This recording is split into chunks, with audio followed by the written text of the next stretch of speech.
गया guidance programme में आप सभी का स्वागत है। मैं जितेंद्र सिंह, श्री शिवराम भारती हाई स्कूल टनकुप्पा, रसायन विज्ञान शिक्षक। जैसा कि पिछले क्लास में हम लोगों ने स्टडी किया था कि मोसले साहब ने जो long form of periodic table दिया उसका पूरा डिस्क्रिप्शन हम लोगों ने स्टडी किया कि किस तरह से इलेक्ट्रॉनिक कॉन्फ़िगरेशन के आधार पे उन्होंने 18 ग्रुप्स और 7 पीरियड्स में पूरे एलिमेंट्स को उन्होंने कैटेगराइज किया, उसको पीरियोडिक टेबल एक बना करके दिया। अब इस क्लास में हम लोग स्टडी करेंगे कि ग्रुप में उनके जो डिफरेंट पीरियोडिक प्रॉपर्टीज़ हैं वो किस तरह से वेरी करते हैं और पीरियड में किस तरह से वेरी करते हैं। यानी कि कोई पार्टिकुलर अगर प्रॉपर्टी है तो उसका किसी पार्टिकुलर ग्रुप में इंक्रीज होता है, डिक्रीज होता है, सेम रहता है, और किसी पार्टिकुलर पीरियड में उनका किस तरह से वेरिएशन होता है वो हम लोग स्टडी करेंगे। इसमें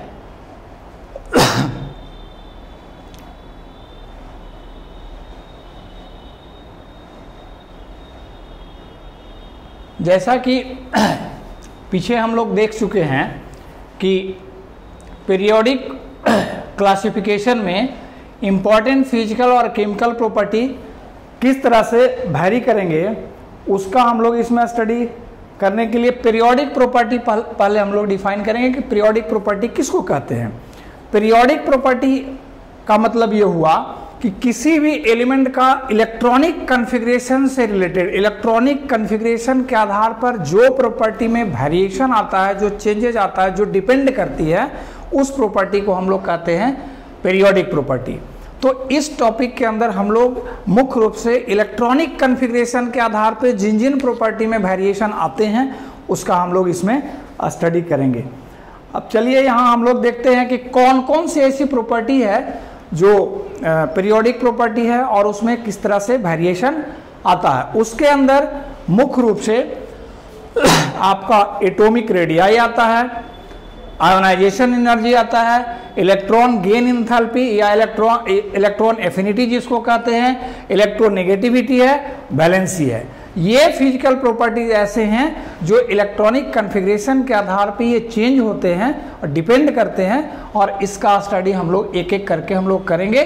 कि पहले एटॉमिक रेडियाई कहते किसको हैं, या आयोनिक रेडियाई किसको कहते हैं, आयोनाइजेशन एंथैल्पी क्या होता है, इलेक्ट्रॉन गेन एंथैल्पी क्या होता है, इलेक्ट्रोनेगेटिविटी क्या होता है, वैलेंसी क्या होती है, और उसका फिर किस तरह से ग्रुप में किस तरह से चेंजेज होते हैं, पीरियड में किस तरह से चेंजेज होते हैं, ये हम लोग स्टडी। तो सबसे पहले हम लोग आते हैं एटॉमिक या आयोनिक रेडियाई पे।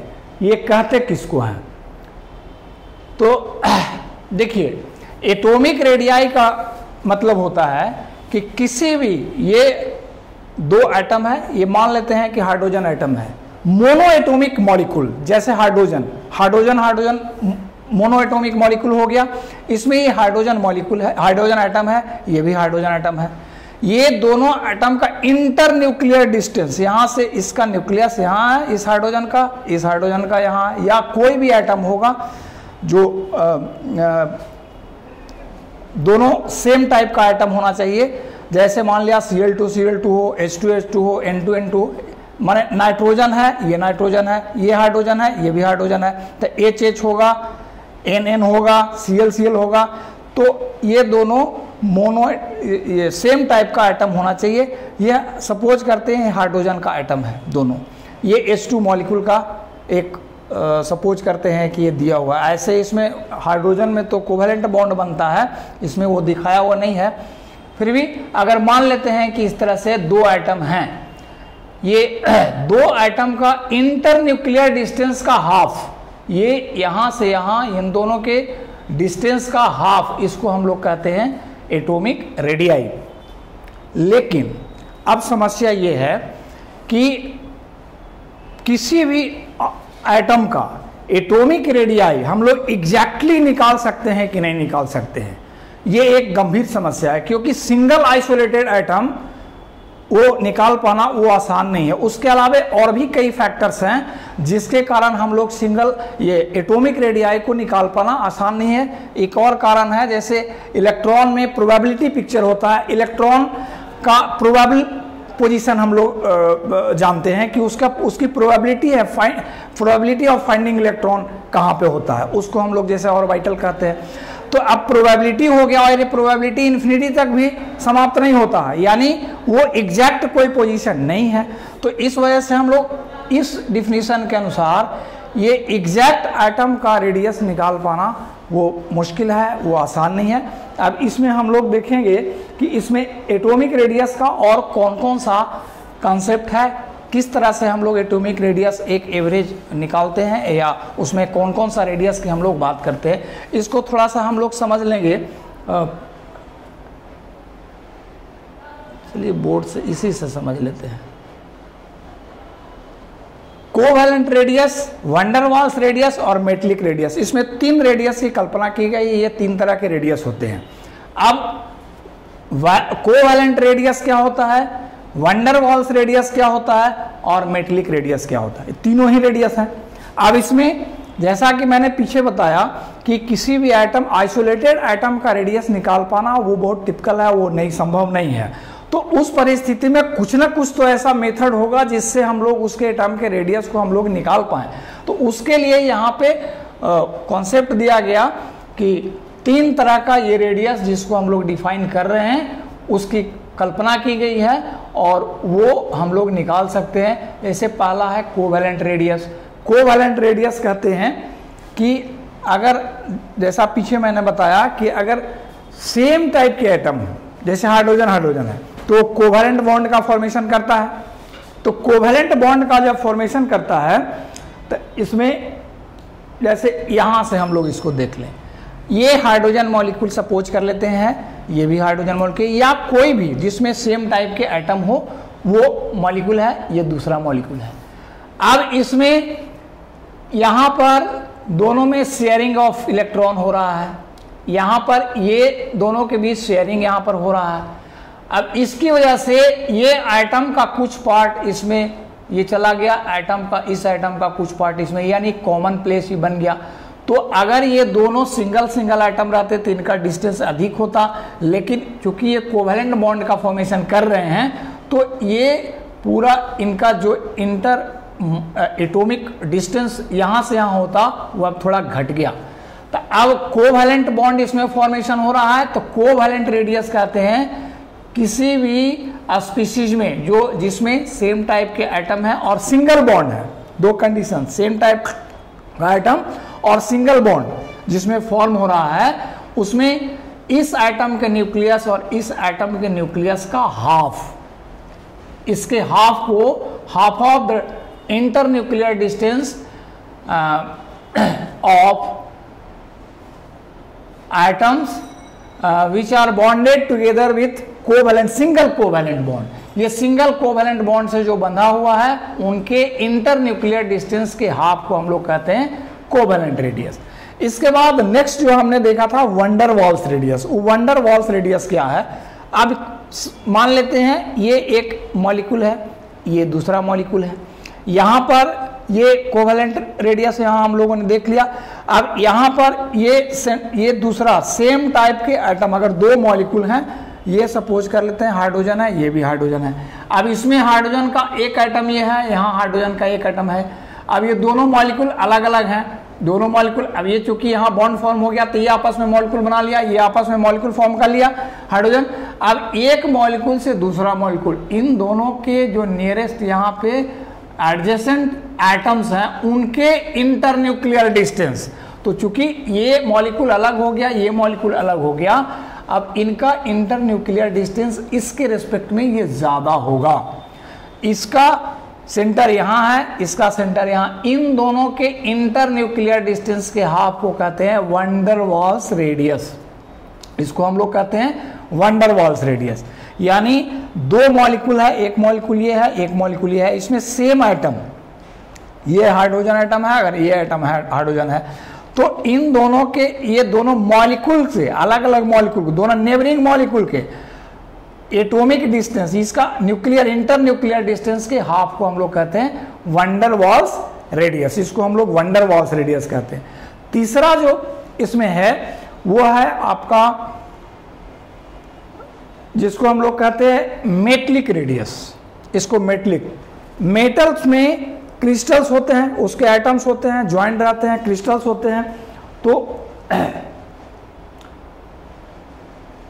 अब यहां कल्पना करते हैं, ये मान लेते हैं कि ये आयोनिक रेडियस हो गया। मेटल का रेडियस कहते हैं, अगर मान लेते हैं एक मेटल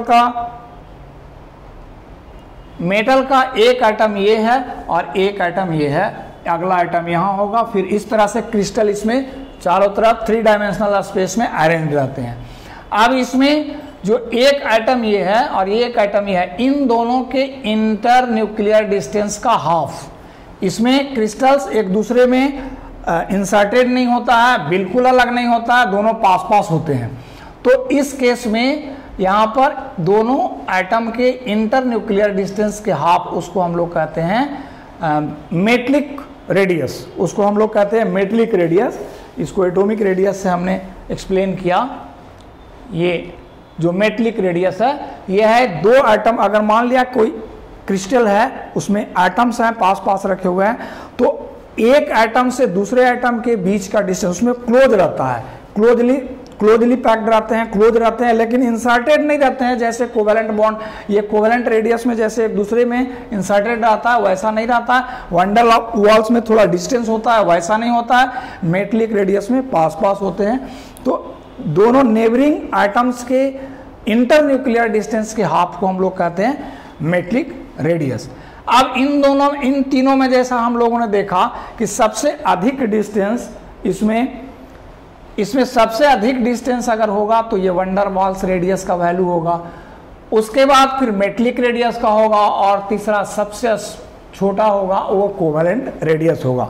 यानी कोवेलेंट रेडियस, इन तीनों रेडियस में कोवेलेंट रेडियस सबसे स्मॉलेस्ट होता है, उसके बाद मेटलिक रेडियस होता है, वंडर वॉल रेडियस सबसे बड़ा होता है, उसका वैल्यू मैग्नीट्यूड सबसे अधिक होता है। तो ये तीनों रेडियस हम लोग देख लिए कि 3 तरह का रेडियस इसमें होता है। इसके अलावा एक आयोनिक रेडियस होता है, जैसे आयंस हैं। अब ये आयंस हैं, मान लेते हैं कि मेटल आयन है, मेटल अपना इलेक्ट्रॉन डोनेट करके, और ये नॉन मेटल है, ये मेटल है। अब ये अपना इलेक्ट्रॉन डोनेट इसको किया हुआ है। अब इसके सेंटर से जहां तक इसका इन्फ्लुएंस रहेगा, इलेक्ट्रॉन को, अपने इलेक्ट्रॉन को अट्रैक्ट करने का जहां तक इन्फ्लुएंस इसका होता है, उस डिस्टेंस को हम लोग कहते हैं आयोनिक रेडियस। ये आयन है, मान लेते हैं, सपोज करते हैं कि ये आयन है। अब ये आयन का इसके सेंटर से इसका जो लास्ट इलेक्ट्रॉन, वैलेंस इलेक्ट्रॉन जहां पे होगा, यानी कि इलेक्ट्रॉन लेने के बाद उस इलेक्ट्रॉन तक जो इससे एक्सेप्ट किया है, वहां से वहां तक का जो डिस्टेंस होगा, यानी सेंटर का जहां तक इन्फ्लुएंस होगा, जहां तक ये इन्फ्लुएंस क्रिएट कर सकता है, उस डिस्टेंस को हम लोग कहते हैं ionic radius. The effective distance from centre of the nucleus of ion up to which it exerts its influence on the electron cloud, that is called ionic radius. इसको हम लोग आयोनिक रेडियस कहते हैं। तो इसमें हम लोगों ने 4 तरह का रेडियस देखा। एक देखा covalent radius, wonder walls radius, metallic radius, और ये चौथा हो गया आयोनिक रेडियस। ये 4 तरह का डिफरेंट रेडियस देखे। तो अब हम लोग को इसमें स्टडी ये करना है कि जो रेडियस, ये एटम का जो एटॉमिक रेडियस है, वो एटॉमिक रेडियस ग्रुप में किस तरह से वेरी करते हैं और पीरियड में किस तरह से वेरी करते हैं। अब ये हम लोग थोड़ा सा देखेंगे। अब इसको थोड़ा सा हम लोग बोर्ड से समझ लें तो बेहतर है।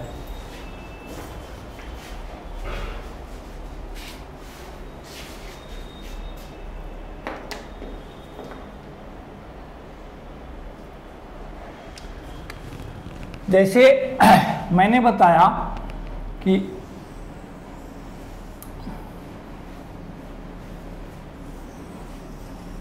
इसमें तो अगर 2 एटम्स हैं, इन दोनों का इंटर न्यूक्लियर डिस्टेंस का हाफ, ये हाफ यहाँ से यहाँ तक, ये हो गया कोवेलेंट रेडियस। उसके बाद हम लोगों ने देखा कि वैन डेर वाल्स रेडियस किसको कहते हैं, ये मॉलिक्यूल है, दूसरा मॉलिक्यूल ये हो गया। अब इसके एटम और इसके एटम के बीच, इसके इन दोनों के बीच के डिस्टेंस का हाफ, इसको हम लोग कहते हैं van der Waals radius, or van der Waals, इसको कहते हैं आर कोवैलेंट रेडियस। अब तीसरा हम लोगों ने देखा मेटलिक रेडियस। अब जैसे ये सपोज करें कि मेटल के एटम इस तरह से अरेंज हैं, तो इसके सेंट्रल डिस्टेंस यहाँ से इन दोनों के बीच के डिस्टेंस का हाफ, यहाँ से यहाँ तक का, इसको हम लोग कहते हैं आर मेटलिक, ये मेटलिक रेडियस हो गया।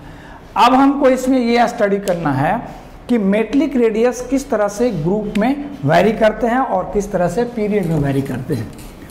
वेरिएशन इन ग्रुप हम लोग देखेंगे।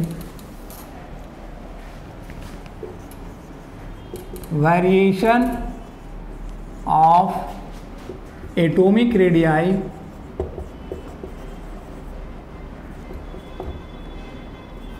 इन ग्रुप। अब देखिए, जैसे जैसे ग्रुप में हम लोग एक किसी पर्टिकुलर ग्रुप में ऊपर से हम लोग नीचे आते हैं, जब ऊपर से नीचे आएंगे तो मान लेते हैं अगर किसी पर्टिकुलर ग्रुप की अगर हम लोग बात करते हैं, फर्स्ट ग्रुप की अगर हम लोग बात करते हैं, तो फर्स्ट ग्रुप का पहला लिथियम, इसके लिथियम के जस्ट नीचे सोडियम, सोडियम के जस्ट नीचे पोटेशियम। इसमें सेल की संख्या ये के सेल हो गया और एल सेल हो गया, दो सेल होते हैं, इसमें 2 इलेक्ट्रॉन, यहाँ 1 इलेक्ट्रॉन। सोडियम की अगर हम लोग बात करें तो सोडियम में, ये सोडियम की अगर बात करें तो सोडियम में के सेल हुआ, एल सेल हुआ, एम सेल हो जाएगा। इसमें 2 इलेक्ट्रॉन, इसमें 8 इलेक्ट्रॉन, इसमें 1 इलेक्ट्रॉन। अब इस ग्रुप का तीसरा मान लेते हैं, ये पोटेशियम है, इसमें first shell, second shell, third shell और फोर्थ सेल। ये के हो गया, एल हो गया, एम हो गया और एन हो गया, ये हम लोग मान लेते हैं।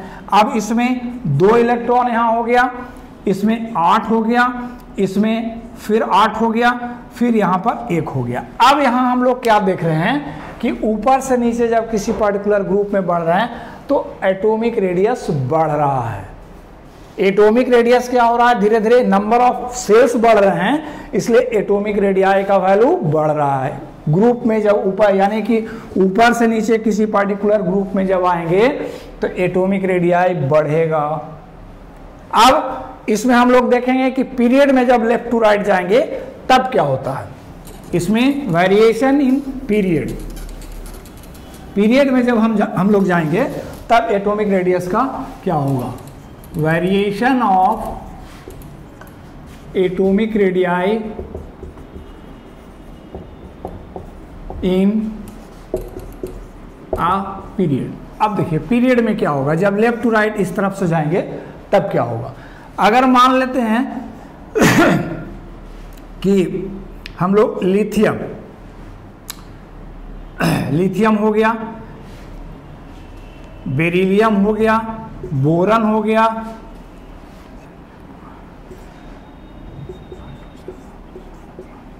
ये इस तरह से लेफ्ट टू राइट हम लोग इसमें जा रहे हैं। इसका एटॉमिक नंबर 3, इसका 4, इसका 5, इसका 6, इसका 7, 8, इसका 9 हुआ। अब यहाँ लेफ्ट टू राइट अगर हम लोग जा रहे हैं तो इसमें सेल की संख्या कितनी है, 1, 2 सेल, के सेल है और एल सेल है। इसमें 2 इलेक्ट्रॉन है, इसमें 1 इलेक्ट्रॉन है। इसमें सेल की संख्या कितनी है, 1, 2, इसमें भी होगा, इसमें 2 इलेक्ट्रॉन यहाँ होगा के सेल में और एल सेल में यहाँ कितना होगा, 2 इलेक्ट्रॉन हो जाएगा। इसमें सेल की संख्या कितनी हो जाएगी, के सेल और एल सेल, ये के हो गया, एल हो गया, यहाँ 2 हो गया और यहाँ 3 हो गया। अब इस तरह से हम लोग देख रहे हैं क्या कि नंबर ऑफ सेल्स सेम है और इसमें इसके अंदर इलेक्ट्रॉन की संख्या बढ़ रही है और उसके अनुसार फिर जितना इलेक्ट्रॉन होता है उतना प्रोटॉन, जितना आउटर जितना इसके ऑर्बिट में इलेक्ट्रॉन होता है उतना ही इसके न्यूक्लियस में प्रोटॉन होता है, यानी इसमें प्रोटॉन की संख्या कितनी हो जाएगी 3, इलेक्ट्रॉन की संख्या 3, इसमें प्रोटॉन कितना हो जाएगा 4 और इलेक्ट्रॉन कितना हो जाएगा 4, इसमें प्रोटॉन कितना हो जाएगा 5, इलेक्ट्रॉन कितना हो जाएगा 5, यानी कि इसमें नंबर ऑफ सेल्स सेम रह रहा है, लेकिन इसमें एटॉमिक चार्ज इसमें बढ़ रहा है। यहाँ 3 है एटॉमिक चार्ज, यहाँ सॉरी न्यूक्लियर चार्ज यहाँ 3 है, इसमें 4 है, यहाँ 5 है, यानी न्यूक्लियर चार्ज बढ़ते जा रहा है। तो जब न्यूक्लियस के अंदर चार्ज बढ़ेगा तो इलेक्ट्रॉन और उसके बीच अट्रैक्शनल फोर्स बढ़ेगा, यानी न्यूक्लियस उसको बहुत अधिक फोर्स से खींचेगा। तो इस तरह से जब लेफ्ट टू राइट हम लोग इसमें जाएंगे तो इसका रेडियस छोटा होता जाएगा, यानी एटम धीरे धीरे छोटा होता जाएगा। लेकिन अब्रप्टली जब इसमें लास्ट में इसमें फ्लोरीन के बाद नियोन में जाता है, इसको थोड़ा ये बोल देते, यहाँ पर वो स्टेबिलिटी पिक्चर आता है, वो मोस्ट स्टेबल कंडीशन आता है, उसमें कई फैक्टर हैं जो डिसाइड करते हैं। तो यहाँ पर ये लेफ्ट टू राइट इसका जो एटॉमिक रेडियस होगा वो डिक्रीज होता है, लेकिन अब्रप्टली यहाँ पर थोड़ा इंक्रीज कर जाता है, वो स्टेबिलिटी के कारण होता है। यानी इसमें मुख्य रूप से हम लोग देखें कि पीरियड में क्या हुआ कि पीरियड में इसका एटॉमिक रेडियाई घटते जाता है, लेफ्ट टू राइट जब जाते हैं तो घटता है। ग्रुप में हम लोगों ने देखा कि एटॉमिक रेडियस बढ़ता है और पीरियड में उसका घटता है। अब इसके बाद जो नेक्स्ट हमारा प्रॉपर्टी है वो है आयोनाइजेशन एनर्जी। आयोनाइजेशन एनर्जी या इसको आयोनाइजेशन इंथैल्पी भी कहते हैं, इसको आयोनाइजेशन एनर्जी या इंथैल्पी कहा जाता है, ये कहा जाता है। तो अब आयोनाइजेशन एनर्जी किसको कहते हैं? किसी आइसोलेटेड एटम में, सिंगल आइसोलेटेड एटम है, उसमें से एक इलेक्ट्रॉन रिमूव, आउटर सेल से एक इलेक्ट्रॉन रिमूव कराने के लिए जितनी रिक्वायर्ड एनर्जी होती है उसको हम लोग कहते हैं आयोनाइजेशन एनर्जी। यानी आयोनाइजेशन एनर्जी कहेंगे the energy required to remove single electron from an isolated gaseous atom. एक एटम से एक इलेक्ट्रॉन रिमूव कराने के लिए जितनी एनर्जी जरूरत पड़ती है उस एनर्जी को हम लोग कहते हैं आयोनाइजेशन एनर्जी। अब ये एक इलेक्ट्रॉन को रिमूव कराने के लिए एनर्जी हमको लगानी पड़ती है, यानी हम लोग सप्लाई करेंगे तो इलेक्ट्रॉन उसके आउटर सेल से इलेक्ट्रॉन रिमूव होगा। तो अभी किस फैक्टर पे डिपेंड करता है और ग्रुप में किस तरह से वेरी करता है, पीरियड में किस तरह से वेरी करता है, इसको थोड़ा सा हम लोग देखेंगे। और ये किन किन फैक्टर पे डिपेंड करता है? ये आयोनाइजेशन एनर्जी डिपेंड करता है एटॉमिक साइज पे, यानी कि कोई एटम है, जैसे मान लेते हैं अगर हम लोग सोडियम की ही बात करते हैं तो सोडियम में ये first shell, second shell, third shell, fourth shell, ये के हुआ, एल, एम, एन, यहाँ 2 इलेक्ट्रॉन, 8 सॉरी सोडियम है तो इतना ही रहेगा। अगर सोडियम की बात करते हैं तो सोडियम में यहाँ 1 इलेक्ट्रॉन रहेगा। ये 2 ये यहाँ अब इस इलेक्ट्रॉन को रिमूव कराने के लिए हमको एनर्जी जरूरत पड़ेगी। अब ये एनर्जी कितना जरूरत पड़ेगा ये किस किस फैक्टर पे डिपेंड करता है? ये एटॉमिक साइज पे निर्भर करेगा। अगर मान लिया कि सोडियम की बात करते हैं, उसके बाद फिर पोटेशियम की बात करते हैं, तो सोडियम के रेस्पेक्ट में पोटेशियम में ज़्यादा पड़ेगा, कम पड़ेगा, या अगर सोडियम से फिर मान लिया कि हम लोग मैग्नीशियम की तरफ बढ़ते हैं तो उसमें ज़्यादा पड़ेगा, कम पड़ेगा, किस किस फैक्टर पर डिपेंड करता है वो यहाँ हम लोग देखेंगे। एटॉमिक साइज पर निर्भर करता है। दूसरा इसका जो फैक्टर है वो है न्यूक्लियर चार्ज। न्यूक्लियर चार्ज तीसरा फैक्टर है जिस पे ये डिपेंड करता है, वो है स्क्रीनिंग इफेक्ट, या इसको शील्डिंग इफेक्ट भी कहते हैं। स्क्रीनिंग और शील्डिंग इफेक्ट।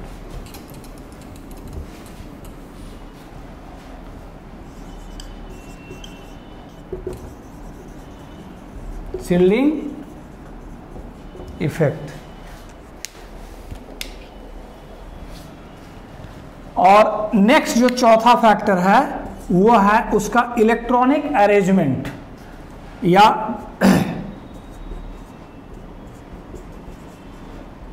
Electronic arrangement. तो इसमें 4 फैक्टर हैं। एक और फैक्टर है जिसको हम लोग कहते हैं पेनेट्रेशन इफेक्ट। पेनेट्रेशन इफेक्ट, ये 5 फैक्टर हैं जो गवर्न करते हैं कि आयोनाइजेशन एनर्जी कितना होगी। तब इसमें सबसे पहले हम लोग इसको एक्सप्लेन करते हैं कि इस पर किस तरह से डिपेंड करता है आयोनाइजेशन एनर्जी।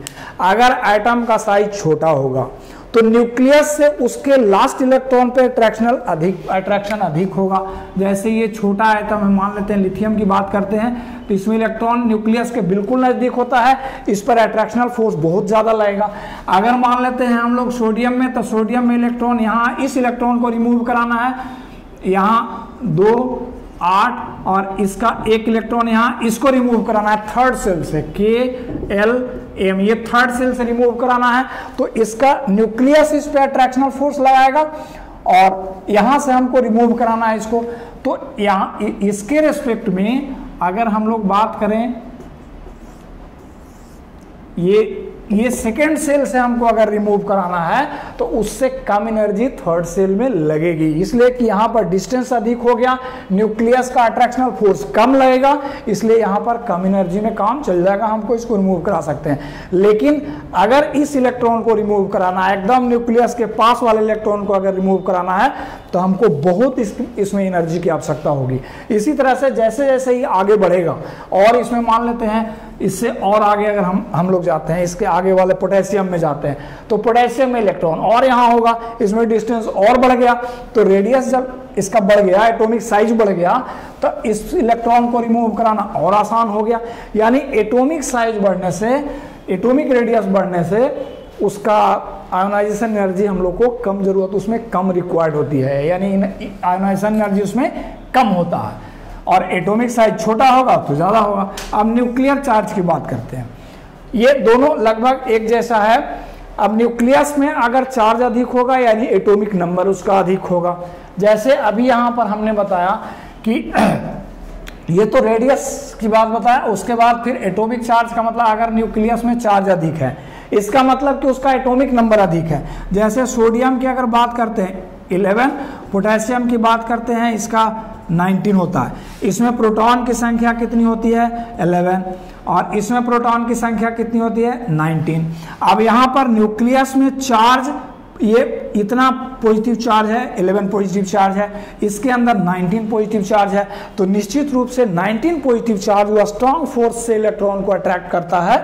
तो ये जब एटॉमिक चार्ज अधिक होंगे न्यूक्लियस के अंदर तो उसमें इलेक्ट्रॉन को रिमूव कराना टिपिकल होगा, मुश्किल होगा, यानी ज्यादा एनर्जी उसमें जरूरत पड़ेगी, उसमें अधिक एनर्जी की जरूरत पड़ती है।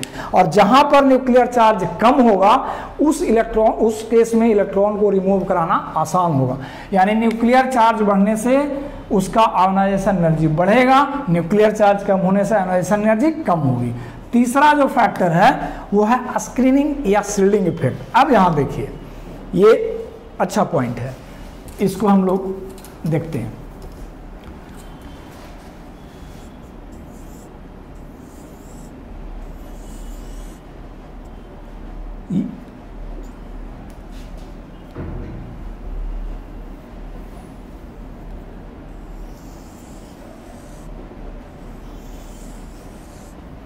अब जैसे ये K सेल है, ये L सेल है, ये M सेल है।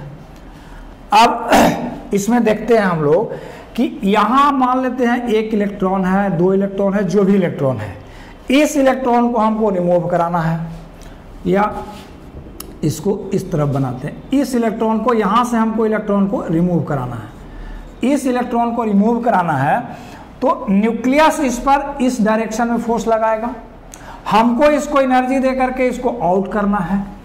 अब यहां पर जो इलेक्ट्रॉन होगा इसके इस ऑर्बिट के अंदर, ये फर्स्ट में 2, इसमें 8 मान लेते हैं, इसमें एक ही इलेक्ट्रॉन है। अगर सोडियम की बात करते हैं, मैग्नीशियम में 2 इलेक्ट्रॉन होगा, दोनों पर उसी तरह का फोर्स लगेगा। हम लोग एक सोडियम की बात करते हैं, तो यहाँ पर इसमें इस इलेक्ट्रॉन को रिमूव कराना है, न्यूक्लियस इस पर इस डायरेक्शन में फोर्स लगाएगा, लेकिन इस ऑर्बिट के अंदर ये जो सेकेंड सेल के अंदर इलेक्ट्रॉन होगा इस पर इस डायरेक्शन में फोर्स लगाएगा।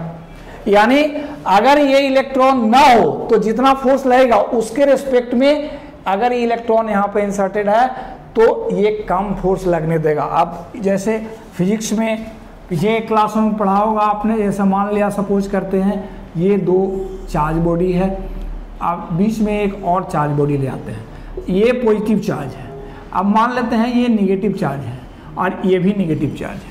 अब इन दोनों के बीच तो अट्रैक्शन लगेगा, लेकिन यहाँ पर ये दोनों रिपल्सिव फोर्स लगाएंगे, दोनों एक दूसरे को रिपेल करेगा, और यहाँ क्या होगा, इन दोनों के बीच ये दोनों एक दूसरे को अट्रैक्ट करेगा। यहाँ पर ये दोनों सेम डायरेक्शन में ये दोनों अट्रैक्ट करेगा, ये दोनों अट्रैक्ट करेंगे, लेकिन यहाँ ये रिपल्सिव फोर्स लग रहा है। तो अगर ये नहीं रहेगा उस केस में मान लेते हैं हम लोग एग्जाम्पल के तौर पे ये फोर्स लगता है 50 न्यूटन, लेकिन यदि यहाँ पर एक इलेक्ट्रॉन दे दिए तो अभी 50 से घट करके 45 न्यूटन हो सकता है, तो अभी 5 न्यूटन का फोर्स यहाँ पे कम गया। तो इस केस में क्या होगा कि अगर ये नहीं रहे और इस इलेक्ट्रॉन को अगर हम ले जाना चाहते हैं तो हमको इसकी कीमत चुकानी पड़ेगी, इसमें अधिक एनर्जी सप्लाई करना पड़ेगा, लेकिन अगर इलेक्ट्रॉन आ गया तो निश्चित रूप से कुछ कम एनर्जी में ही काम चल जाएगा। यानी स्क्रीनिंग इफेक्ट कहा जाता है कि लास्ट ऑर्बिट का जो इलेक्ट्रॉन है उसके बीच वाले इंटरमीडिएट इलेक्ट्रॉन्स इस पर फोर्स लगाते रहते हैं जो न्यूक्लियर फोर्स के इफेक्ट को रिड्यूस करता है। तो उस केस में आपको स्क्रीनिंग इफेक्ट के कारण उसमें कुछ कम एनर्जी सप्लाई होगा। यानी इसको हम लोग कह सकते हैं Z effective is equal to total nuclear charge, total nuclear force F minus, इसको हम लोग कहते हैं स्क्रीनिंग कांस्टेंट, इसको E से रिप्रेजेंट हम लोग कर सकते हैं, स्क्रीनिंग कांस्टेंट, या ZD इसको लिख सकते हैं ZD। तो यानी ये इफेक्टिव चार्ज उस पर कम लगता है, उतना इफेक्ट नहीं होता है, उसके रेस्पेक्ट में कम इफेक्ट लगता है, तो जिसके कारण इसमें आयोनाइजेशन एनर्जी पर इफेक्ट पड़ेगा। यानी स्क्रीनिंग इफेक्ट के कारण आयोनाइजेशन एनर्जी का वैल्यू कम जा सकता है। अब नेक्स्ट हम लोग आते हैं इलेक्ट्रॉनिक अरेंजमेंट पे। इलेक्ट्रॉनिक अरेंजमेंट क्या है, इसको हम लोग कह सकते हैं symmetry in the electronic arrangement. इसको हम लोग थोड़ा देख लेते हैं कि ये क्या होता है, इसका किस तरह से इफेक्ट होता है आयोनाइजेशन एनर्जी पे। स्क्रीनिंग इफेक्ट में हम लोगों ने देख लिया कि बीच में इंटरमीडिएट इलेक्ट्रॉन होने के कारण एनर्जी कम ज़रूरत पड़ती है।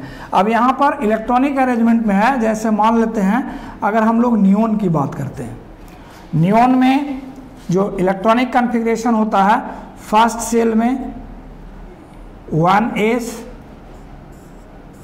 2s 2p, यहाँ पर 2 इलेक्ट्रॉन होंगे, यहाँ पर 2 इलेक्ट्रॉन होंगे, इसमें इसका एटॉमिक नंबर होता है 10, 2 और 8। अब यहाँ पर इलेक्ट्रॉन ये होगा, ये होगा, ये होगा, ये होगा, ये होगा, ये होगा। यहाँ क्या है कि पूरा ये इसका S, ये 1s भरा हुआ है, 2s भरा हुआ है और 2p पूरा का पूरा फील्ड है। यानी सिमेट्रिकल इसका इलेक्ट्रॉनिक कॉन्फ़िगरेशन है। सिमेट्रिकल इलेक्ट्रॉनिक कॉन्फ़िगरेशन अगर है, अब इस इलेक्ट्रॉन को यदि हम रिमूव कराना चाहेंगे तो बहुत हाई अमाउंट में मुझे एनर्जी सप्लाई करनी होगी। ये आसानी से रिमूव नहीं होगा क्योंकि स्टेबिलिटी को गेन कर चुका है, अब ये अनस्टेबल नहीं होना चाहता है। अब मान लेते हैं इसी की जगह अगर मान लेते हैं नाइट्रोजन लेते हैं, 1s, इसमें 2 इलेक्ट्रॉन है, 1s 2s,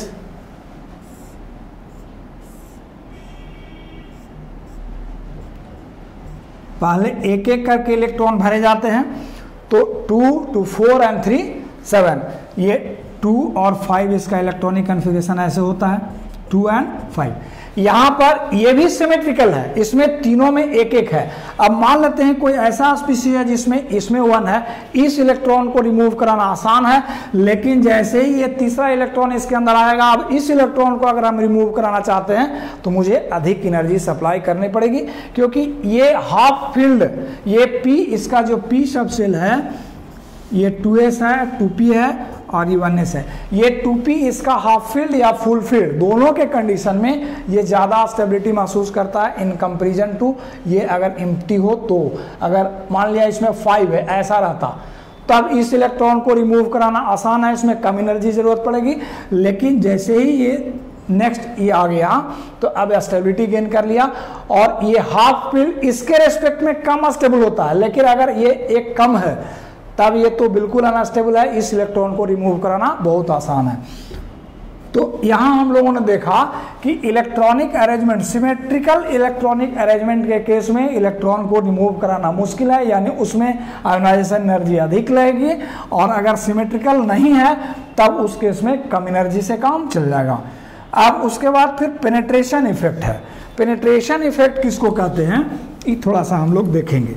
जैसे मान लिया किसी भी सब ऑर्बिट के अंदर इलेक्ट्रॉन ऐसे रहता है, मान लिया K सेल है, L सेल है, एग्जाम्पल के तौर यहाँ 2 रहेगा, मान लेते हैं कि यहाँ पे 5 इलेक्ट्रॉन्स हैं एग्जाम्पल के तौर पे। अब 5 का 5 इलेक्ट्रॉन सारे एक जगह नहीं रहते हैं, इसमें भी ये सब ऑर्बिट में डिवाइडेड होता है, डिफरेंट सब ऑर्बिट में एग्जिस्ट करते हैं। अब मान लेते हैं कि वो इलेक्ट्रॉन S से निकालना है या P से निकालना है या D से निकालना है या F से निकालना है, कहाँ से इलेक्ट्रॉन को हमको रिमूव कराना है, इस बात पर भी निर्भर करेगा कि कितनी आयोनाइजेशन एनर्जी मुझे लगेगी, यानी कितनी आयोनाइजेशन एनर्जी उसकी होगी। S सब ऑर्बिट न्यूक्लियस से, इस ऑर्बिट के अंदर ही ये न्यूक्लियस के करीब रहेगा, P उससे थोड़ा दूर रहेगा, D उससे दूर रहेगा, F और दूर रहेगा, यानी सबसे निकट में कौन होता है S। अगर S में इलेक्ट्रॉन है और उस इलेक्ट्रॉन को रिमूव कराना है, जैसे अगर हम कल्पना करें, मान लेते हैं पोटेशियम की 2, 8, 8 और 1, तो ये 1 कहाँ जाता है, 1 इसके S सब ऑर्बिट में जाता है। अब मान लेते हैं कि यहाँ पर 2, 8, 8 और 3 वाला स्पीसीज आ गया, ये मान लेते हैं कि ये स्पीसीज आ गया, यानी कि ये किसका एटॉमिक नंबर होगा, स्कैंडियम का, या स्कैंडियम का हो गया, ये 3 आ गया। 3 का मतलब कि हो गया ये S में 2 इलेक्ट्रॉन जाएगा और इसके P में 1 इलेक्ट्रॉन जाएगा, ये P में जाएगा, तो S वाले के रेस्पेक्ट में, ये S में है, ये P में, S के रेस्पेक्ट में P से इलेक्ट्रॉन निकाल पाना ज़्यादा आसान है।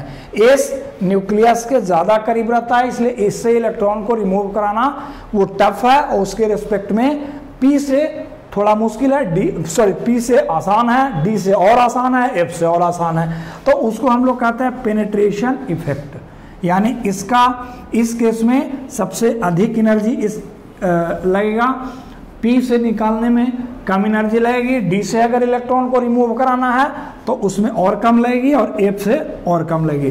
तो इतने फैक्टर इसमें गवर्न करते हैं। तो अब इसमें हम लोग देखेंगे कि जब लेफ्ट टू राइट जाएंगे किसी पीरियड में तब आयोनाइजेशन एनर्जी का क्या होगा, और ग्रुप में ऊपर से नीचे आएंगे तब क्या होगा। इसको थोड़ा सा हम लोग इसमें अब इतने फैक्टर पे आयोनाइजेशन एनर्जी डिपेंड किया। अब अगर मान लेते हैं किसी पीरियड में अगर लेफ्ट टू राइट जाते हैं, लेफ्ट टू राइट अगर पीरियड में जाते हैं, तो यहाँ हम लोग क्या देखें कि एटॉमिक साइज छोटा हो रहा है, छोटा होने के कारण उसमें अट्रैक्शनल पावर अधिक होगा, तो उस इलेक्ट्रॉन को रिमूव कराना मुश्किल है। तो उसमें क्या होगा कि लेफ्ट टू राइट जब जाएंगे तो आयोनाइजेशन एनर्जी का वैल्यू डिक्रीज करेगा, क्योंकि पहले इधर जो लेफ्ट साइड में होगा उसका एटॉमिक साइज बड़ा होगा और आगे में जाकर के छोटा होगा, न्यूक्लियस से इसका डिस्टेंस कम गया, फोर्स अधिक लगेगा, यहाँ न्यूक्लियस से डिस्टेंस अधिक है, फोर्स यहाँ पे कम लगेगा, तो इसको रिमूव कराना आसान, इसको रिमूव कराना मुश्किल। तो इंक्रीज करेगा आयोनाइजेशन एनर्जी, इसमें धीरे धीरे लेफ्ट टू राइट जैसे जैसे जाएंगे तो इंक्रीज करेगा आयोनाइजेशन एनर्जी। और जब इसमें आते हैं जब इसमें ग्रुप में आते हैं तो ग्रुप में आयोनाइजेशन एनर्जी का चूंकि साइज बड़ा होते जाता है, तो साइज बड़ा होने के कारण न्यूक्लियर फोर्स उसमें घटेगा और घटने के कारण उस इलेक्ट्रॉन को रिमूव कराना आसान है, इसलिए इस केस में डिक्रीज करेगा, ये डिक्रीज करेगा।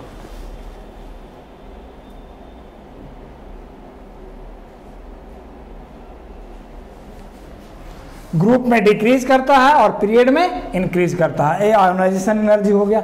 अब इसके बाद हम लोग आते हैं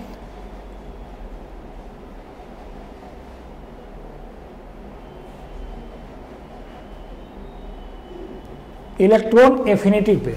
नेक्स्ट जो हमारा है वो है इलेक्ट्रॉन एफिनिटी, जिसको इलेक्ट्रॉन गेन एंथैल्पी भी कहते हैं। नेक्स्ट जो है इलेक्ट्रॉन एफिनिटी, ये इलेक्ट्रॉन एफिनिटी। इलेक्ट्रॉन एफिनिटी सबसे पहले पढ़ेंगे कि इलेक्ट्रॉन, या इसको इलेक्ट्रॉन गेन एंथैल्पी कहते हैं, इलेक्ट्रॉन गेन एंथैल्पी ये कहा जाता है। अब पहले इसमें हम लोग जाने कि इलेक्ट्रॉन एफिनिटी होता क्या है। कुछ जैसे ये जब इलेक्ट्रॉन को किसी भी एटम से यहाँ लास्ट सेल से यहाँ से अगर रिमूव कराना है तो इसमें हमें एनर्जी सप्लाई करनी होगी, यानी इसको एनर्जी हम लोग इसको एनर्जी देंगे। लेकिन यदि कोई स्पीशीज है और ये अगर गेन करता है तो ये एनर्जी रिलीज करेगा। यहाँ पे एनर्जी मुझे सप्लाई करने पड़ेगी और यहाँ पे ये एनर्जी रिलीज करेगा। यानी कि इलेक्ट्रॉन एफिनिटी होता है किसी भी एटम में एक इलेक्ट्रॉन गेन करने में जितनी एनर्जी उससे निकलती है, उससे जितनी एनर्जी निकलती है, जितना एनर्जी वो देता है, उसको हम लोग कहते हैं इलेक्ट्रॉन एफिनिटी। इसको कह सकते हैं कि the amount of energy released in gaining the electron, gaining single electron, एक सिंगल इलेक्ट्रॉन को गेन करने में जितनी एनर्जी कोई स्पीशीज रिलीज करता है उसको हम लोग कहते हैं इलेक्ट्रॉन एफिनिटी। अब ये इलेक्ट्रॉन एफिनिटी किस किस फैक्टर पे डिपेंड करता है और ये ग्रुप में किस तरह से वैरी करता है, पीरियड में किस तरह से वैरी करता है, उसको हम लोग देखेंगे। अब इसको गवर्न करने वाले फैक्टर्स जो हैं, फैक्टर्स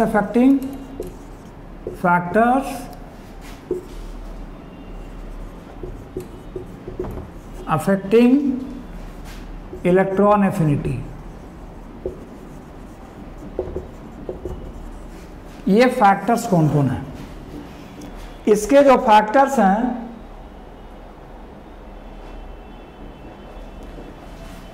पहला फैक्टर है न्यूक्लियर चार्ज, दूसरा फैक्टर है ये चार्ज हो गया, उसके बाद साइज ऑफ एटम,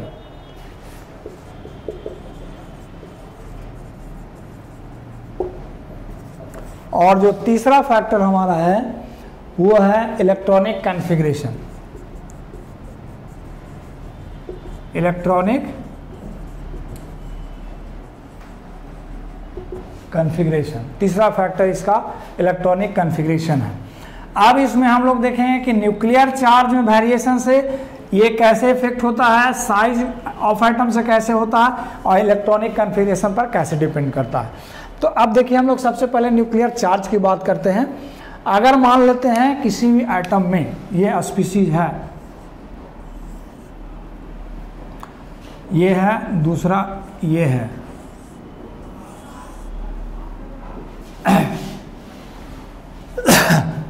अब इसमें ये छोटा एटम है, इसमें न्यूक्लियर चार्ज कम है, इसका न्यूक्लियस नज़दीक भी है। ये जो इलेक्ट्रॉन है ये लास्ट ऑर्बिट है, वो ऑर्बिट कोई भी अगर इलेक्ट्रॉन आएगा तो इसको यहाँ आना पड़ेगा।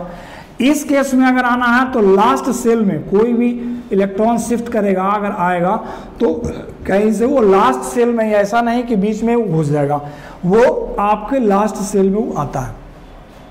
तो इसमें जब यहाँ आएगा और यहाँ अगर आता है तो इसको कम ही एनर्जी रिलीज करना पड़ेगा। और यदि इलेक्ट्रॉन यहाँ से इस ऑर्बिट में अगर आता है तो और अधिक एनर्जी इसको रिलीज करनी होगी। यानी कि अगर स्पीशीज छोटा यानी न्यूक्लियर चार्ज अगर कम है, अगर कम होगा न्यूक्लियर चार्ज इसका कम होगा तो इलेक्ट्रॉन इसके ज़्यादा नज़दीक में आएगा, उस साइज से भी रिलेटेड है। तो उसमें न्यूक्लियर चार्ज कम होगा तो ये ज़्यादा नज़दीक में आएगा। चार्ज कम होने का मतलब कि उसका एटॉमिक नंबर कम होना, तो ये नज़दीक में आएगा। इस केस में इसका जो इलेक्ट्रॉन एफिनिटी होगा ये ज़्यादा होगा, इस केस में इलेक्ट्रॉन एफिनिटी कम होगा। यहाँ कम ही एनर्जी रिलीज करके और ये आएगा, एनर्जी रिलीज ये करेगा, ये आएगा शिफ्ट होगा, उसके एवज में ये एनर्जी रिलीज करेगा। लेकिन अगर यहाँ इलेक्ट्रॉन आता है तो और अधिक एनर्जी रिलीज इसको करनी पड़ेगी। यानी न्यूक्लियर चार्ज अगर कम होता है तो इसका इलेक्ट्रॉन एफिनिटी ज़्यादा होगा इलेक्ट्रॉन, और अगर न्यूक्लियर चार्ज अधिक होता है तो इस केस में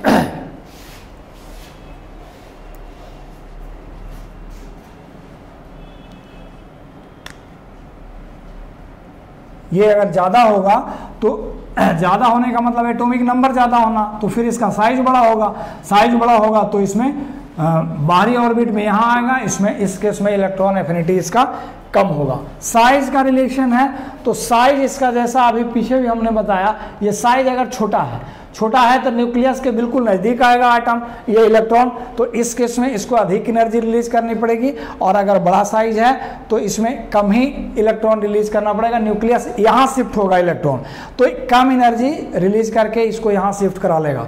तो इस एटॉमिक साइज बड़ा होने से इलेक्ट्रॉन एफिनिटी कम होगा, और छोटा अगर है तो इलेक्ट्रॉन एफिनिटी इसमें ज़्यादा होगा। उसके बाद इलेक्ट्रॉनिक कन्फिग्रेशन पे इसका डिपेंड करता है कि इलेक्ट्रॉनिक कन्फिग्रेशन जैसा हाफ फील्ड और फुल फील्ड का केस जो हमने बताया था, इसमें इलेक्ट्रॉन आयोनाइजेशन एनर्जी में, तो यहाँ भी वो गवर्न करता है। अगर मान लिया हाफ फील्ड या फुल फील्ड का केस यहाँ बनता है तो उस केस में इलेक्ट्रॉन यहाँ पर शिफ्टिंग नहीं होने देना चाहता है, उसमें नहीं आने देना चाहता है। जैसे हाफ फील्ड का अगर मान लिया केस ये बनता है,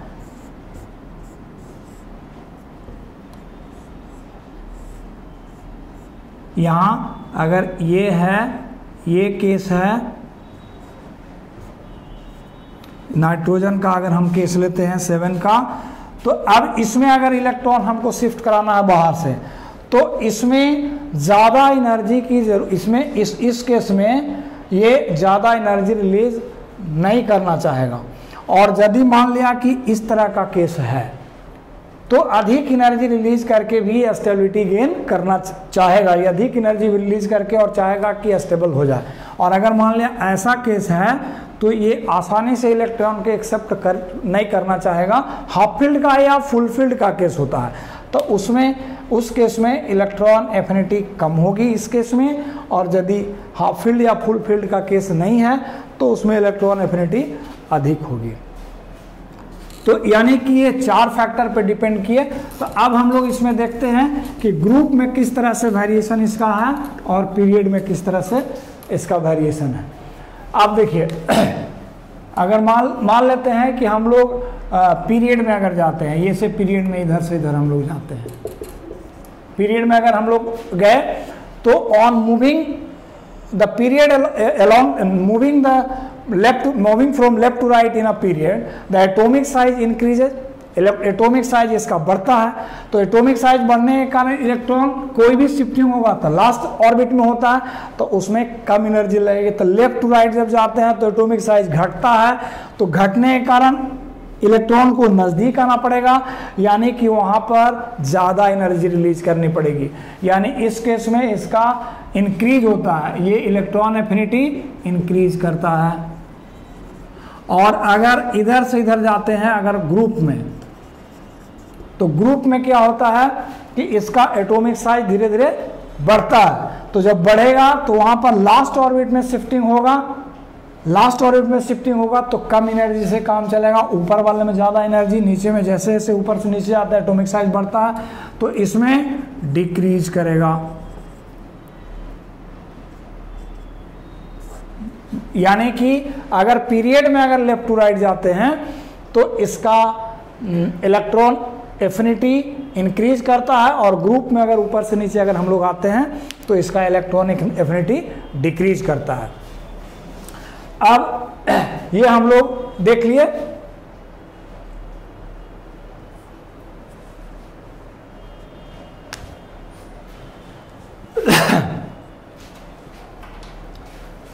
अब इलेक्ट्रॉन एफिनिटी के बाद हम लोग आते हैं नेक्स्ट जो हमारा है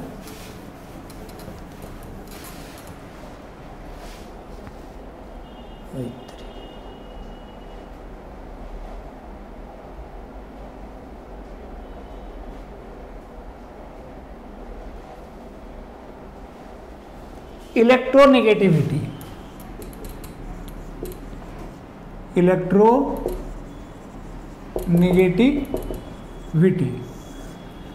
इलेक्ट्रोनेगेटिविटी किसको कहते हैं? जैसे मान लिया कि कोई एटम है, ऐसे बॉन्ड फॉर्म किया, तो अब बॉन्ड फॉर्म किया, ये मान लिया शेयरिंग ऑफ इलेक्ट्रॉन होता है। सपोज करते हैं ये हाइड्रोजन एटम है, ये भी हाइड्रोजन एटम है। अब या मान लेते हैं कि दो अलग अलग एटम है, मान लेते हैं वाटर मॉलिक्यूल है या कार्बन डाइऑक्साइड, ये मान लेते हैं आपका कार्बन एटम है, ये ऑक्सीजन एटम है, ये ऑक्सीजन एटम है, ये कार्बन का एटम है, ऑक्सीजन एटम है, ऑक्सीजन एटम है। अब ये इलेक्ट्रोनेगेटिविटी कहते हैं कि जो शेयर्ड पेयर ऑफ इलेक्ट्रॉन है, यहाँ पे जो शेयरिंग हुआ है, ये जो शेयरिंग हुआ है, यहाँ पे जो शेयरिंग हुआ है, ये जो शेयर्ड पेयर ऑफ इलेक्ट्रॉन है, इसको अपने तरफ अट्रैक्ट करने की किसके अंदर कैपेसिटी कितनी है? ऑक्सीजन के अंदर अगर अधिक है या कार्बन के अंदर अधिक है। अगर ऑक्सीजन के अंदर अधिक है तो इस इलेक्ट्रॉन को ऑक्सीजन अपनी तरफ खींचेगा और इस इधर वाले इलेक्ट्रॉन को अपनी तरफ खींचेगा। अगर कार्बन की इलेक्ट्रोनेगेटिविटी अधिक है तो कार्बन उसको अपनी तरफ खींचना चाहेगा। यानी कि शेयर्ड पेयर ऑफ इलेक्ट्रॉन को अपने तरफ अट्रैक्ट करने की कैपेसिटी किसके अंदर अधिक है, उसको कहते हैं इलेक्ट्रोनेगेटिविटी।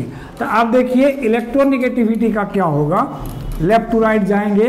अगर किसी भी पीरियड में अगर मान लिया कि हम लोग लेफ्ट टू राइट जाते हैं, तो पीरियड में अगर हम लोग लेफ्ट टू राइट जाते हैं तो इलेक्ट्रॉन को लूज करने की टेंडेंसी अधिक होती है, यानी उसमें इलेक्ट्रॉन को अट्रैक्ट करने की क्षमता नहीं होती है। राइट साइड वाला जो एलिमेंट होता है नॉन मेटल होता है, इसको इलेक्ट्रॉन अट्रैक्ट करने की क्षमता होती है।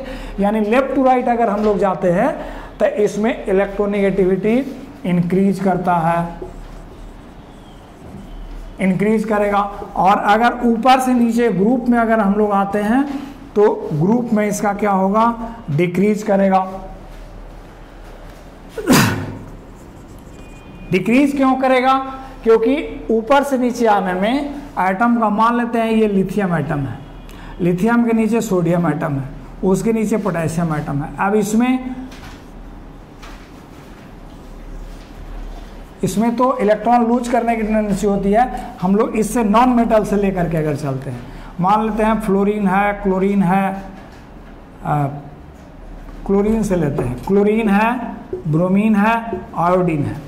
अब इसमें जो एटम का इसका साइज होता है ये छोटा होता है, तो और इसमें एटम का साइज बड़ा होगा, धीरे धीरे धीरे धीरे एटॉमिक साइज इसका बढ़ रहा है। तो एटॉमिक साइज बढ़ने के कारण न्यूक्लियस से उसका अट्रैक्शनल फोर्स कमेगा तो डिक्रीज करेगा। यानी इलेक्ट्रोनेगेटिविटी ऊपर से नीचे ग्रुप में आते हैं तो डिक्रीज करेगा, और पीरियड में यदि जाएंगे लेफ्ट टू राइट तो इंक्रीज करेगा।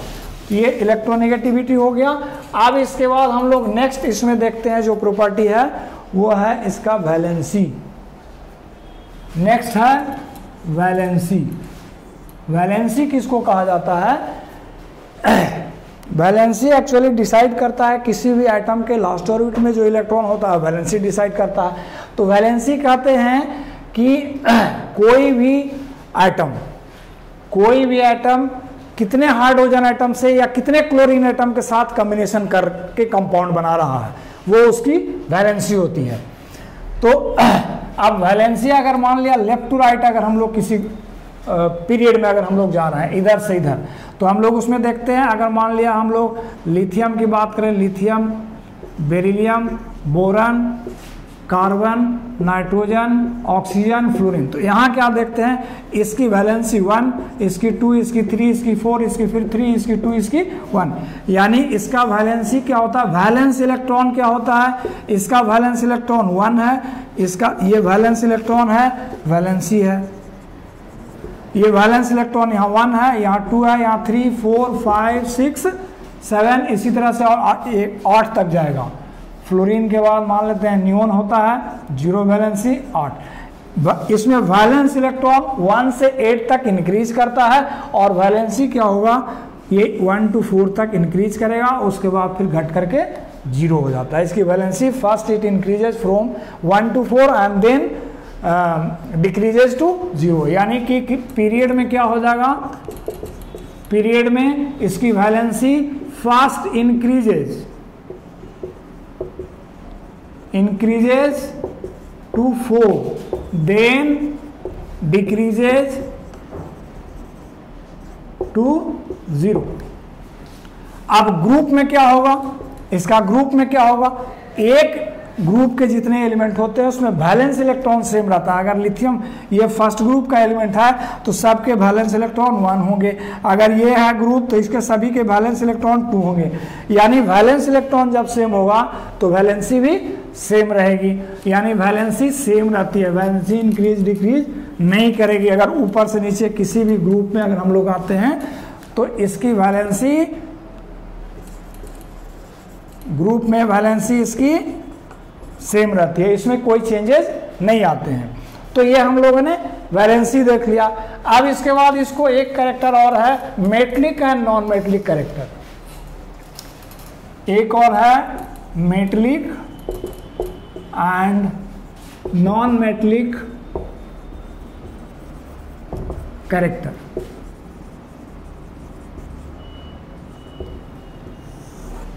मेटलिक कैरेक्टर का मतलब क्या होता है, मेटलिक कैरेक्टर मीन्स होता है tendency to lose the electron, electron को लूज करने की जिसमें जितनी टेंडेंसी होगी वो मेटल का प्रॉपर्टी होता है, इलेक्ट्रॉन लूज करता है। यानी जिसमें जितनी अधिक टेंडेंसी होगी उसका मेटलिक कैरेक्टर उतना ज़्यादा हुआ। जिसमें इलेक्ट्रॉन एक्सेप्ट करने की टेंडेंसी हो गई वो नॉन मेटल होता है। यानी जिसके अंदर मेटल लूज करने की टेंडेंसी जितनी अधिक है वो उतना ज़्यादा मेटलिक है, जिसके अंदर मेटल को लूज करने की टेंडेंसी कम है वो उतना कम मेटलिक है। अब किसी भी पीरियड में अगर हम लोग जाते हैं तो लेफ्ट टू राइट जाते हैं। जैसे फर्स्ट हम लोग इसको लिथियम इसको ही लेकर के समझ लेते हैं, बेरिलियम, बोरान, कार्बन, नाइट्रोजन, इसमें अगर हम लोग लेफ्ट टू राइट जाते हैं तो इसमें 2 1 इसका इलेक्ट्रॉनिक कन्फिगरेशन 2 2, इसका 2 3। यहां से लास्ट ऑर्बिट से एक इलेक्ट्रॉन रिमूव कराना बहुत आसान, 2 उससे टफ, 3 उससे टफ यानी उससे मुश्किल। तो कहने का मतलब कि इसमें, और दूसरी बात इसका न्यूक्लियर चार्ज यहाँ ये इसमें कम है, धीरे धीरे न्यूक्लियर चार्ज बढ़ रहा है, साइज छोटा होते जा रहा है। तो इस केस में क्या होगा कि इसका मेटलिक कैरेक्टर यानी इलेक्ट्रॉन लूज करने की टेंडेंसी धीरे धीरे घटती जा रही है। इसमें इलेक्ट्रॉन लूज आसानी से करेगा, इसको आसानी से रिमूव कराया जा सकता है, इसको उससे मुश्किल होगा, इससे उसको मुश्किल होगा। यानी कि किसी भी पीरियड में लेफ्ट टू राइट अगर जाते हैं तो मेटलिक कैरेक्टर डिक्रीज करता है और नॉन मेटलिक कैरेक्टर उसका रिवर्स हो जाएगा, increase. Metallic character decreases and non metallic character increases. इसको लिखेंगे मेटलिक कैरेक्टर डिक्रीजेज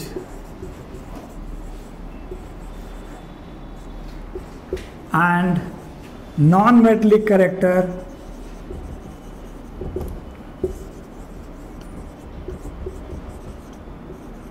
इंक्रीजेज। ये इंक्रीज करता है। अब ऊपर से नीचे यदि हम लोग आते हैं तो ऊपर से नीचे आएंगे, एटम का साइज बड़ा होते जाता है। बड़ा होने के कारण इलेक्ट्रॉन को रिमूव कराना, न्यूक्लियस से दूर होते जाता है, उस इलेक्ट्रॉन को रिमूव कराना बहुत आसान है। यानी इलेक्ट्रॉन लूज करने की टेंडेंसी बढ़ेगी, यानी मेटलिक कैरेक्टर बढ़ेगा। ऊपर से नीचे अगर मेटल में हम लोग आते हैं तो मेटलिक कैरेक्टर इसमें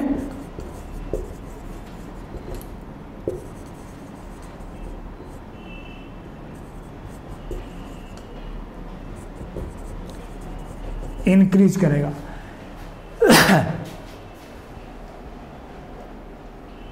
यानी मेटलिक कैरेक्टर में हम लोगों ने क्या देखा कि जब इसमें पीरियड में अगर हम लोग गए तो पीरियड में मेटलिक कैरेक्टर लेफ्ट साइड में मैक्सिमम होता है, राइट साइड में मिनिमम होता है। लेफ्ट साइड पीरियोडिक टेबल के लेफ्ट साइड में मेटल्स होते हैं, उसमें मेटलिक कैरेक्टर हाई होता है, और राइट साइड में नॉन मेटल होते हैं, उसमें मेटलिक कैरेक्टर कम होता है।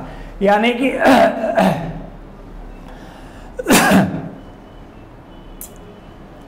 मेटलिक कैरेक्टर अगर बढ़ता है तो नॉन मेटलिक कैरेक्टर उसका रिवर्स ट्रेंड शो करेगा, वो घटेगा। इसमें मेटलिक कैरेक्टर अगर ऊपर से नीचे आने में बढ़ रहा है, यानी नॉन मेटलिक कैरेक्टर ये इंक्रीज कर रहा है, मतलब नॉन मेटलिक कैरेक्टर घट रहा है। अब इसके बाद हम लोग थोड़ा सा देख लें chemical reactivity. Chemical reactivity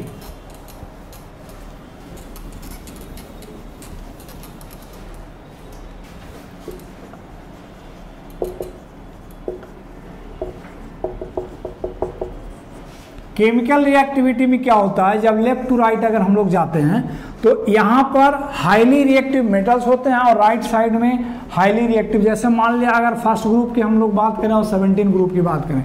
first group में ये लिथियम हो गया, सोडियम हो गया, यहाँ पे मान लेते हैं फ्लोरीन होता है, क्लोरीन होता है, तो इसके अंदर इलेक्ट्रॉन को एक्सेप्ट करने की टेंडेंसी बहुत हाई होती है और इसमें इलेक्ट्रॉन लूज करने की टेंडेंसी हाई होती है। यानी ये इलेक्ट्रॉन डोनर बहुत तीव्र डोनर होता है और ये एक्सेप्टर होता है, यानी इसके अंदर केमिकल रिएक्टिविटी अधिक होगी, इसमें भी अधिक होगी। इसमें डोनेट करने की टेंडेंसी है, इसमें आपको एक्सेप्ट करने की टेंडेंसी है। अब इससे धीरे धीरे जब इसमें हम लोग लिथियम से इधर बेरिलियम की तरफ बढ़ते हैं तो इससे टेंडेंसी इसमें इलेक्ट्रॉन लूज करने की कम होगी, बोरॉन में और कम होगी, यानी कि इसमें इलेक्ट्रॉन लूज करने की टेंडेंसी घट रही है। यहाँ फिर धीरे धीरे जब इसमें जाते हैं तो इलेक्ट्रॉन लूज तो करना, ये एक्सेप्ट करने की टेंडेंसी बढ़ती है। तो एक्सेप्ट करके कंपाउंड बनाए या लूज करके कंपाउंड बनाए, उसमें वो रिएक्टिविटी ही कहलाएगा। तो इसमें जो लेफ्ट साइड में यहाँ पर जो इलेक्ट्रॉन फर्स्ट ग्रुप का है, इसमें रिएक्टिविटी हाई है, धीरे धीरे रिएक्टिविटी घटती है और फिर बढ़ती है। यानी कि किसी भी पीरियड में अगर जाएंगे, पीरियड में reactivity fast decreases then increases. ये फास्ट डिक्रीज होता है, उसके बाद इंक्रीज करता है। ऊपर से नीचे जब हम लोग आते हैं तो इलेक्ट्रॉन का आइटम का साइज बड़ा होते जाता है, उसमें से इलेक्ट्रॉन को रिमूव कराना और आसान हो जाता है, यानी और ज़्यादा रिएक्टिव हो जाता है। तो अगर ग्रुप में अगर हम इसमें आते हैं, ऊपर से नीचे टॉप टू बॉटम अगर आते हैं तो इसकी रिएक्टिविटी क्या होगी, इंक्रीज करेगी। मेटल के केस में, ये मेटल में, और नॉन मेटल के केस में क्या होगा, नॉन मेटल के केस में अगर ऊपर से नीचे तक ग्रुप में अगर हम लोग आते हैं तो धीरे धीरे इसकी रिएक्टिविटी यहाँ इंक्रीज हुई है, वहाँ पर रिएक्टिविटी घटेगी।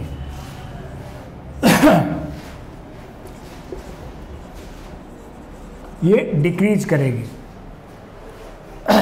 तो ये हम लोगों ने केमिकल रिएक्टिविटी इसमें हम लोग देखा। अब इसको फाइनली थोड़ा सा हम लोग स्लाइड से देख लेंगे फाइनल कि क्या क्या चेंजेस इसमें आए, इसको हम लोग थोड़ा स्लाइड से देख लेंगे।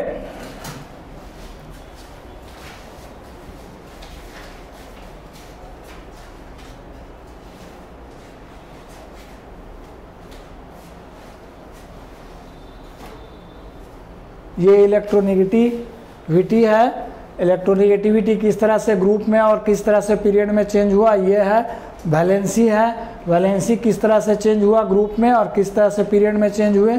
उसके बाद metallic and non metallic character है, किस तरह से चेंज हुआ, केमिकल रिएक्टिविटी कैसे चेंज हुआ।